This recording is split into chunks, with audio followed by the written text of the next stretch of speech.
अस्सलाम वालेकुम, मेरा नाम डॉक्टर उमराब शरीफ है। आज हम डिस्कस करेंगे गोल स्टोन्स के बारे में, जिनको हम मेडिकली गोलिलिथियासिस कहते हैं या उर्दू में हम इनको पित्ते में पथरियाँ कहते हैं। अब ऐसे पेशेंट यूजुअली प्रेजेंट करते हैं पेट में दर्द या तो एपिगैस्ट्रिक, साथ राइट अपर क्वाड्रेंट यानी कि जिगर वाली साइड पे राइट कोस्टल मार्जिन में दर्द होती है, जो कि रेडिएट करती है पीछे स्कैपुला के इंफीरियर बॉर्डर पे, यानी कि कमर की तरफ रेडिएट करते हैं राइट साइड पे। और ऐसे पेशेंट रिकरेंटली एमरजेंसी में मिसलीडिंगली ट्रीट होते हैं मैदे की तकलीफ़ की वजह से। और जब इनका अल्ट्रासाउंड करवाते हैं फिजिशियन, एमरजेंसी फिजिशियन, तो पता चलता है जिनके पित्ते में पथरी है, जिसकी वजह से इनको तकलीफ हो रही है। सो ऐसे पेशेंट के लिए रिक्वायरमेंट्स क्या होती हैं? फर्स्ट ऑफ ऑल, अगर हम मेडिकल मैनेजमेंट में देखा जाए तो एक्यूटली तो एमरजेंसी ट्रीटमेंट देने के बाद फर्स्ट ऑफ ऑल उनको बता दिया जाता है कि जी आपके पित्ते में पथरी और उसकी वजह से ये तकलीफ हो रही है। सेकेंड, उनको परहेज़ एहतियात बताई जाती है कि जब आप मेडिसिन खा रहे हैं एक्यूटली तकलीफ़ के लिए, तो उसमें आप साथ अपने खाने पीने में खसूसन वो तमाम ग़िज़ायात जिसकी वजह से जो पित्ता है वो कॉन्ट्रैक्ट करता है और पथरी मुंह पे आती है, जिसकी दर्द होती है आपको, उसके लिए आप एहतियात करें कि आपका पित्ता ज़्यादा कॉन्ट्रैक्ट ना करे। और उसमें सबसे ज़्यादा खुराक जो पित्ते की दर्द का बायस बनती है, उसमें हमारे पास पहले नंबर पे चिकनाई वाली चीज़ें आ जाती हैं, दूसरे नंबर पे मसाला जात और तीसरे नंबर पे बादी चीज़ें जिस तरह आलू, गोभी, अरबी, चावल।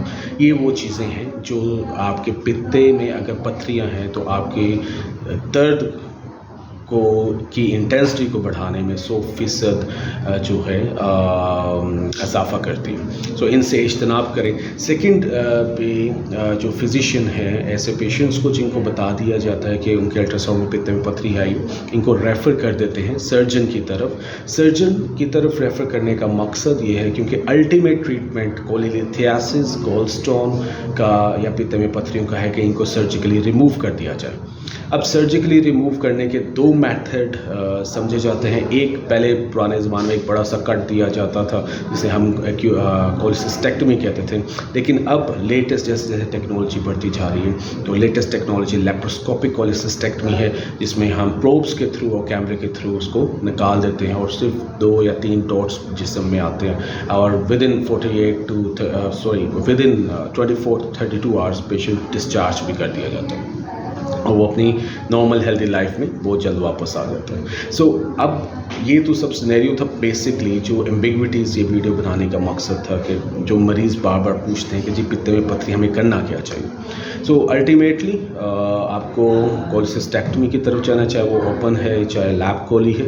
लेकिन एक चीज़ ज़हन में रखिएगा, वो मरीज़ जो नहीं करवाते वो किस रिस्क के थ्रू गुजर सकते हैं, वो कॉम्प्लिकेशंस जो हमारी कोलिलिथियासिस की वजह से, गोल स्टोन की वजह से हो सकती हैं, अब उसके बारे में हम डिस्कस करते हैं। सबसे पहले जब पित्ते की पथरी जो है साइज़ बड़ा हो जाए और वो बाइल को स्क्रीट करते करते गॉल ब्लैडर के मुंह पे आ जाए और उस बाइल की ब्लॉकेज हो जाए, तो ये हमारे एक्यूट कोलिसिस्टाइटिस कर सकती है।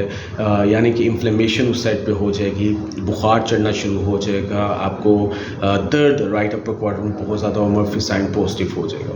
सेकंड, ये आपकी डक्ट के अंदर आके जो मेन डक्ट है जहाँ से नाली कनेक्ट करती है आपकी जिगर से और गॉल ब्लैडर की नाली और आपके लबलबे के तीनों मिल के कॉमन बाइल डक्ट होती है जो आंतरियों में खुलती है, वहाँ पे आके अगर फंस जाए तो ये एक्यूट कोलिस्टैटिक जॉन्डिस कॉज कर सकती है, जो खतरनाक साबित हो सकता है। पेशेंट में पिलाहट बहुत ज़्यादा बढ़ सकती है या इसे हम असेंडिंग कोलिंजाइटिस भी कह सकते हैं।